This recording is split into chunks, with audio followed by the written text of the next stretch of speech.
तो दोस्तों इस वीडियो में हम देखेंगे क्लास 12 के हिस्ट्री सब्जेक्ट से, जो कि टारगेट बुक से लिया गया है। 2025 में जो नया टारगेट आया है उसी बुक के हम ऑब्जेक्टिव क्वेश्चन को लिए हैं। तो पाठ का नाम है राजा, किसान और नगर, प्रारंभिक राज्य और अर्थव्यवस्थाएं। ये न्यू टारगेट का जो आया हुआ है 2025 में, जिसमें 2018 से लेकर के 2024 तक के सभी ऑब्जेक्टिव का संग्रह शामिल है, उसको देखेंगे। और इस वीडियो के अंत में पाठ 2 से और पाठ 1 से, इससे पहले हम पाठ 1 का भी वीडियो बना चुके हैं, तो पाठ 1 और पाठ 2 के मिला करके 10 क्वेश्चन को दिया गया है। आप उसको देख करके और स्कोर अपना देखिए कि 10 क्वेश्चन में कितना क्वेश्चन आप सही कर रहे हैं। तो सबसे पहले हम अब स्टार्ट करते हैं। क्वेश्चन नंबर 1 कह रहा है कि गांधार कला किस कला से प्रभावित थी। ये 2024 में आया हुआ क्वेश्चन, ये 2024 में आया हुआ क्वेश्चन है कि गांधार कला किस कला से प्रभावित थी। तो इसका राइट आंसर हो जाएगा यूनानी कला से। गांधार कला किस कला से प्रभावित थी, तो यूनानी कला से। अगला क्वेश्चन है कि मौर्य कला में न्यायिक अधिकारी कौन होता था। मौर्य कला में न्यायिक अधिकारी कौन था। इसका राइट आंसर हो जाएगा राजुक। अगला है कि पौड़ किस धातु का सिक्का था। इसका राइट आंसर हो जाएगा चांदी। देखिए तीनों क्वेश्चन 2024 में आया हुआ है, तो इस बुक से ये फ़ायदा है कि कौन सा क्वेश्चन कौन से ईयर में आया हुआ है ये बगल में लिख दिया है। अगला क्वेश्चन है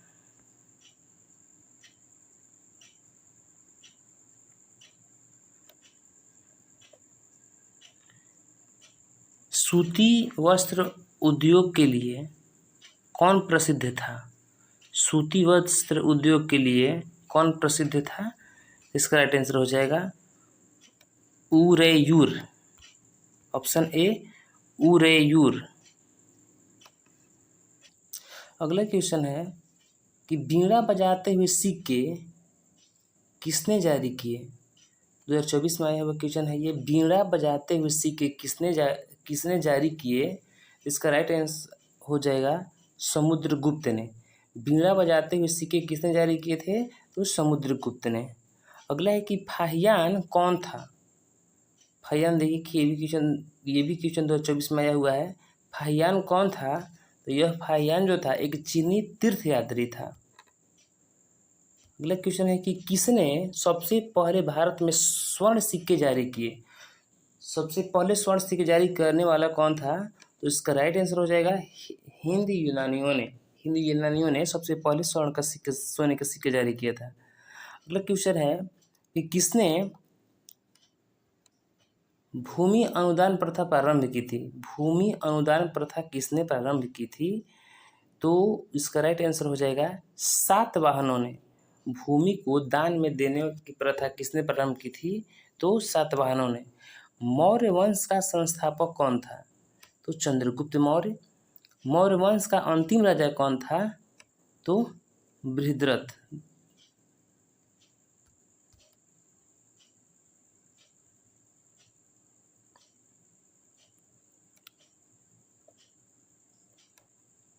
अगला क्वेश्चन है कि मगध की प्राचीन राजधानी कहाँ थी। मगध की प्राचीन राजधानी कहाँ थी, तो राजगृह। मगध की प्राचीन राजधानी राजगृह है। 4वीं शताब्दी ईसा पूर्व मगध की राजधानी कहाँ बनाई गई, तो पाटलिपुत्र में।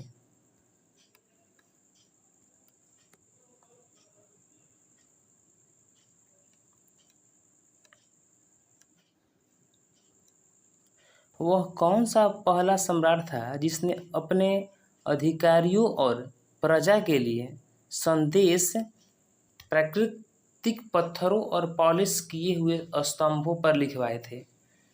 तो इसका राइट आंसर हो जाएगा चंद्रगुप्त मौर्य ने। अगला कि मेगास्थनीज किस यूनानी शासक के राजदूत के रूप में पाटलिपुत्र आया था? तो सेल्यूकस निकेटर के।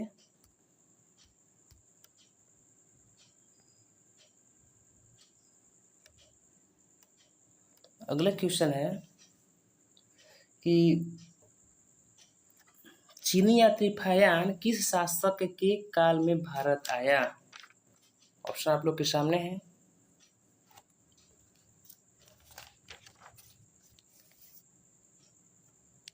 तो इसका राइट आंसर हो जाएगा बी चंद्रगुप्त द्वितीय, जिसको विक्रमादित्य भी कहा जाता है। अगला है कि उत्तरी पश्चिमी भारत में प्राप्त अशोक के अभिलेखों में किस लिपि का प्रयोग किया गया है? देखिए ये बहुत बार आया हुआ क्वेश्चन है, इसलिए इस पर विशेष ध्यान दीजिएगा। तो इसका राइट आंसर हो जाएगा खरोष्टी लिपि। खरोष्टी लिपि।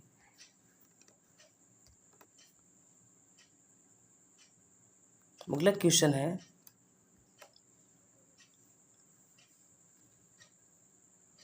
बाणभट्ट की रचना कादंबरी में किसके शासन काल का वर्णन है? तो चंद्रगुप्त मौर्य, अशोक, विक्रमादित्य, हर्षवर्धन। इसका राइट आंसर हो जाएगा हर्षवर्धन। पंचतंत्र की रचना किसने की थी? तो विष्णु शर्मा ने। कामसूत्र की रचना किसने की थी? तो वात्स्यायन ने।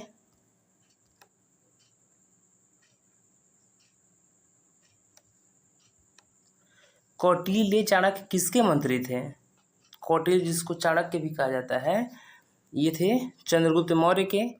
पाटलिपुत्र को किस राजा ने सर्वप्रथम राजधानी बनाई? इसका राइट आंसर हो जाएगा उदयन ने। अंगुत्तर निकाय के अनुसार महाजनपदों की संख्या कितनी थी? अंगुत्तर निकाय के अनुसार तो महाजनपदों की संख्या हो जाएगा 16।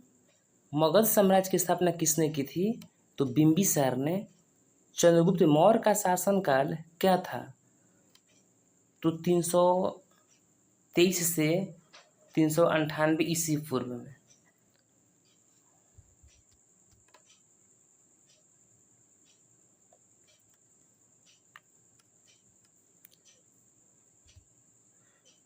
अगला क्वेश्चन है कि विक्रमादित्य की उपाधि किस सम्राट ने ग्रहण की थी? विक्रमादित्य की उपाधि किस सम्राट ने ग्रहण की थी? इसका राइट आंसर हो जाएगा चंद्रगुप्त द्वितीय ने। मुद्रा राक्षस किसकी रचना है? देखिए दोबारा आया हुआ क्वेश्चन है। तो मुद्रा राक्षस विशाखदत्त के। मौर्य साम्राज्य का प्रथम शासक कौन था? देखिए बहुत बार आया हुआ क्वेश्चन है, 3 बार आया हुआ है। तो मौर्य साम्राज्य का प्रथम शासक चंद्रगुप्त मौर्य था।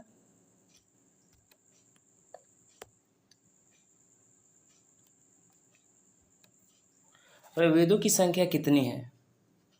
वेदों की संख्या कितनी है? तो इसका राइट आंसर हो जाएगा आप लोगों को 4 वेद हैं। किस भारतीय शासक को नेपोलियन की संज्ञा दी गई है? किस भारतीय शासक को नेपोलियन की संज्ञा दी गई है? तो ये हो गया समुद्रगुप्त को। 16 महाजनपदों में सबसे शक्तिशाली महाजनपद कौन था? तो मगध था सबसे शक्तिशाली।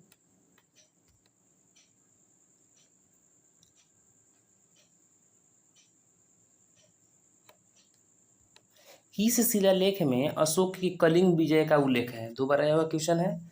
तो 13वां शिलालेख में कलिंग विजय। कनिष्क की राज्यारोहण तिथि क्या है? तो 78 ईस्वी। धम्म महापात्रों को किसने नियुक्त किया? देखिए 4 बार यह आया हुआ क्वेश्चन है। तो धम्म महापात्रों को किसने? तो अशोक ने धम्म महापात्रों की नियुक्ति की।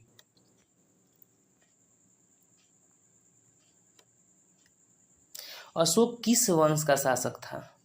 तो अशोक हो जाएगा मौर्य वंश का। अशोक किस वंश का शासक था? मौर्य वंश का। भारतीय इतिहास का कौन सा काल स्वर्ण काल के नाम से जाना जाता है? तो इसका राइट आंसर हो जाएगा गुप्त काल को हम भारतीय इतिहास का स्वर्ण काल कहते हैं। गुप्त काल को स्वर्ण काल भारतीय इतिहास के।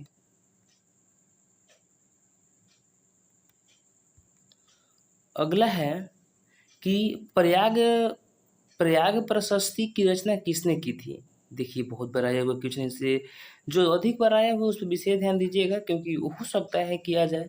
प्रयाग प्रशस्ति की रचना किसने की थी, तो हरिश्चंद्र ने। मौर्यकालीन टकसाल का प्रधान कौन था, तो लक्षणाध्यक्ष। राजतरंगिणी के लेखक कौन थे, तो कल्हड़। अर्थशास्त्र और इंडिका से किस राजवंश के विषय में जानकारी मिलती है। देखिए दोबारा यह क्वेश्चन है, तो इसका राइट आंसर हो जाएगा मौर्य वंश की जानकारी मिलती है। अर्थशास्त्र की रचना कब हुई थी, तो अर्थशास्त्र रचना 4वीं शताब्दी ईसा पूर्व में। Option C.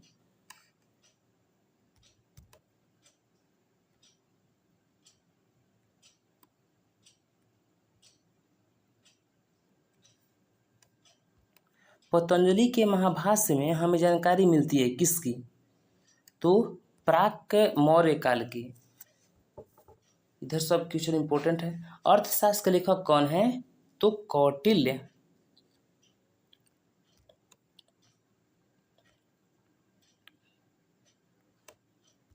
बिंबिसार का संबंध किस वंश से है, तो हर्यक वंश से। वज्जी को सामाजिक ग्रंथों में कहा गया है, क्या कहा गया है, तो गण संघ। वज्जी गण संघ था। जनपद शब्द का शाब्दिक अर्थ क्या होता है, तो जहाँ लोग अपना घर बनाते हैं उसको जनपद कहते हैं।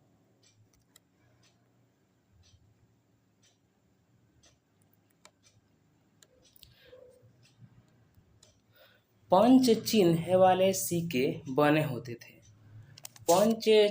पंच चिन्ह वाले सिक्के किसके बने होते थे, तो इसका राइट आंसर हो जाएगा पंच चिन्ह वाले सिक्के किसके बने होते थे, तो बी एवं सी, चांदी के और तांबे के।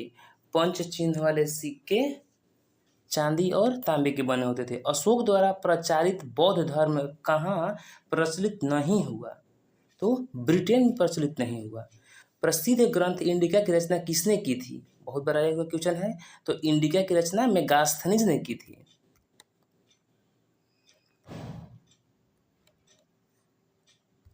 प्राचीन भारत में धर्म की शुरुआत किस शासक ने की थी, तो अशोक ने। महावीर ने पार्श्वनाथ के सिद्धांतों में नया सिद्धांत क्या जोड़ा, तो ब्रह्मचर्य को। देखिए बहुत आप देखते जाइए कि कौन सबसे अधिक बड़ा हुआ क्वेश्चन है, बार बार ये बात हम कह रहे हैं।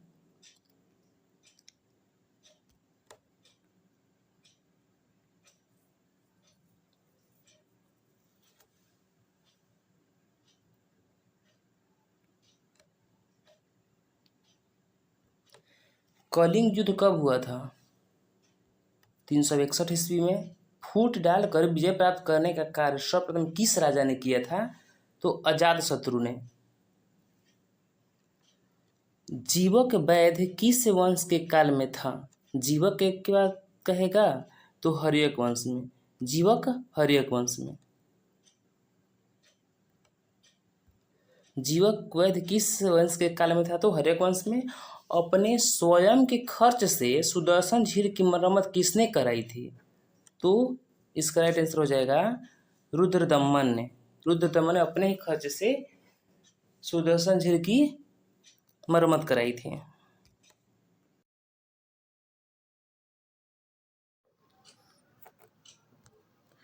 पाटलिपुत्र नगर की स्थापना उदयी ने किस नदी के संगम पर किया था, तो ये 2021 में आया क्वेश्चन है। तो पाटलिपुत्र नगर की स्थापना उदयी ने किस नदी के संगम पर किया था, तो गंगा, सोन और पुनपुन, यानी कि इन सभी के संगम पर।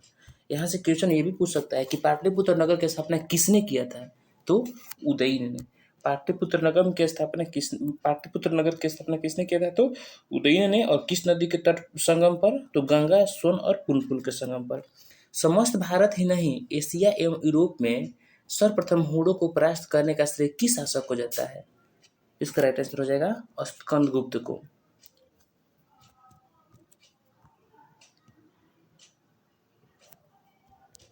यूरोप का समुद्रगुप्त कौन था? यानी कि यूरोप का समुद्रगुप्त किसको कहा जाता था? नेपोलियन को यूरोप का समुद्रगुप्त कहा जाता था। किसके अभिलेख में भूमिदान का उल्लेख मिलता है? किसके अभिलेख में भूमिदान का उल्लेख मिलता है? तो इसका राइट आंसर हो जाएगा प्रभावती गुप्त अभिलेख में। भूमि अनुदान से संबंधित प्रथम अभिलेखीय प्रमाण किसका है? तो सातवाहन वंश का, सातवाहन काल का। यहाँ देखिए दोनों 58 और 59 दोनों बड़े अच्छा क्वेश्चन है। कह रहा है कि किसके अभिलेख में भूमिदान का उल्लेख मिलता है? तो प्रभावती गुप्त में। और भूमि अनुदान से संबंधित प्रथम अभिलेखीय प्रमाण किसका है? तो सातवाहन काल का। अगला क्वेश्चन कह रहा है कि 510 ईस्वी में सती प्रथा के साक्ष्य वाला प्रथम अभिलेख कहाँ मिला है? तो सती प्रथा के साक्ष्य जो है 510 ईस्वी में सती प्रथा के साक्ष्य वाला प्रथम अभिलेख कहाँ मिला है? तो एरण या सागर में। एरण या सागर में। और अगला कि अशोक ने महेंद्र और संघमित्रा को बौद्ध धर्म के प्रचार के लिए कहाँ भेजे थे? तो बौद्ध धर्म के प्रचार के लिए श्रीलंका में भेजे थे।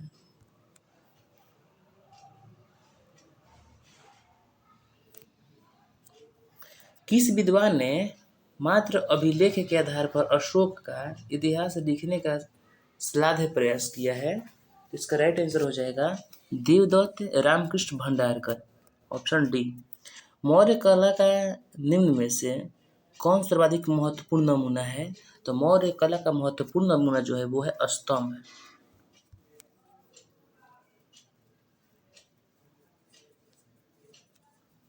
गुप्तों के काल में कौन चीनी यात्री भारत आया था? इसका राइट आंसर हो जाएगा फाहियान। यहाँ से क्वेश्चन ये भी बन सकता है कि फाहियान जो कि एक यात्री था, कहाँ का यात्री था? तो चीन का। ये भी कह सकता है कि फाहियान किसके काल में आया था भारत? तो गुप्तों के काल में। इसलिए ये क्वेश्चन आप ध्यान से देखिए, गुप्त के काल में जो चीनी यात्री जो था फाहियान भारत आया था। मेगास्थनीज भारत में किसके दरबार में आया था? तो मेगास्थनीज हो गया चंद्रगुप्त मौर्य के। चंद्रगुप्त मौर्य के काल में आया था मेगास्थनीज, और फाहियान गुप्त के काल में स्पष्ट किया यहाँ पर। समुद्रगुप्त की जानकारी होती है किससे? तो पर्याय प्रशस्ति से। पर्याय प्रशस्ति से समुद्रगुप्त की जानकारी होती है। नवरत्न किस शासक के दरबार में रहते थे? तो नवरत्न जो थे चंद्रगुप्त विक्रमादित्य के दरबार में रहते थे। नवरत्न चंद्रगुप्त विक्रमादित्य के दरबार में रहते थे। अभिज्ञान शकुंतलम के रचनाकार कौन है? तो कालिदास। प्राचीन भारत में अभिलेख की शुरुआत किस शासक ने की? तो प्राचीन भारत में अभिलेख की शुरुआत जो है वो अशोक ने की थी।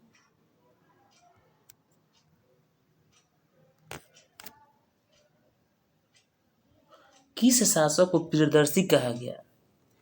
तो अशोक को प्रियदर्शी कहा गया है। अशोक को प्रियदर्शी कहा गया है। और प्राचीन काल में अभिलेख की शुरुआत किसने किया था? तो अशोक ने। मेगास्थनीज ने अपने यात्रा वृत्तांत में भारत के समाज को कितने वर्गों में विभाजित किया है? मेगास्थनीज अपने यात्रा वृत्तांत में 7 गो भारत के समाज को अपने मतलब कि 7 वर्गों में विभाजित किया है। भारत के समाज को 7 वर्गों में विभाजित किया है मेगास्थनीज ने। एलोरा में कैलाश मंदिर किस राजवंश के ने निर्मित कराया? तो एलोरा में जो कैलाश मंदिर था उसको राष्ट्रकूटों ने निर्मित कराया था।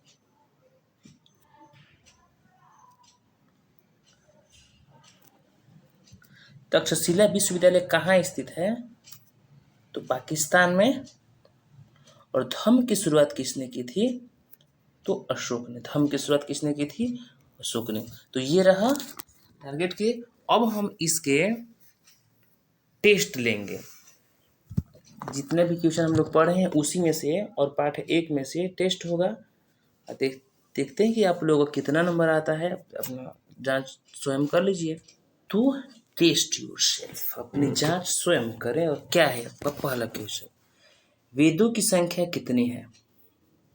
ऑप्शन आप लोग के सामने है, ए बी सी डी। तो इसका राइट आंसर हो जाएगा ए, वेदों की संख्या 4 है। क्वेश्चन नंबर 2, किस भारतीय शासक को नेपोलियन की संज्ञा दी गई है? तो समुद्रगुप्त को नेपोलियन की संज्ञा दी गई है।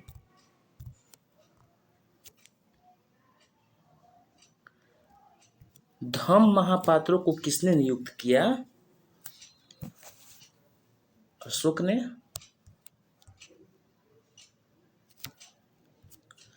भारतीय इतिहास का कौन सा काल स्वर्ण काल के नाम से जाना जाता है? तो ये गुप्त काल स्वर्ण काल के नाम से जाना जाता है।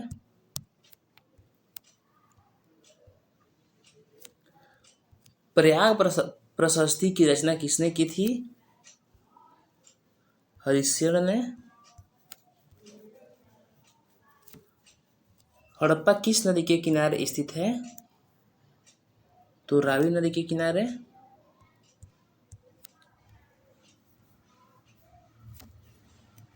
पहली बार राय बहादुर दयाराम शाहनी ने 1921 ईस्वी में कहाँ उत्खनन करवाया था?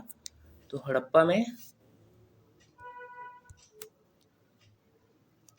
निम्नलिखित हिंदू देवताओं में से कौन सैंधव सभ्यता के प्रमुख देवता थे? तो इसका राइट आंसर हो जाएगा शिव।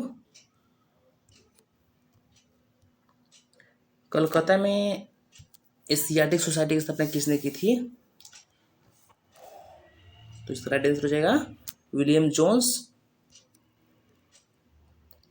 और इसका लास्ट क्वेश्चन है कि धम्म की शुरुआत किसने की थी? इसका राइट आंसर हो जाएगा अशोक ने। तो ये रहा आप लोग के 10 टेस्ट वाला क्वेश्चन।